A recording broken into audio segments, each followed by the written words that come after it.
Everyone and welcome to my kitchen once again. आज हम बना रहे हैं चिकन मोमोज, जो है हर एक जन का फेवरेट। तो सबसे पहले मैंने चिकन को पीसेस करके कीमा बना लिया था मिक्सर में, एंड देन उसमें ऐड किया onion, green chilli, salt and ginger garlic paste.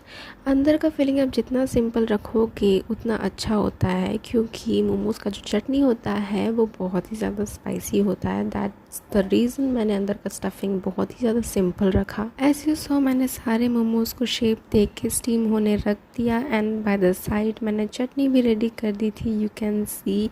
And उसके साथ साथ मेरा मोमोज भी रेडी हो चुका था। So this was my plate. And to be honest मैं कहूँ तो जब से मुझे मोमोज बनाना आया है, मुझे बाहर से मोमोज खाने को बिल्कुल भी मन नहीं करता। So this is what I made today. ऐसी वीडियोस एंड रेसिपीज़ के लिए subscribe to my channel for sure.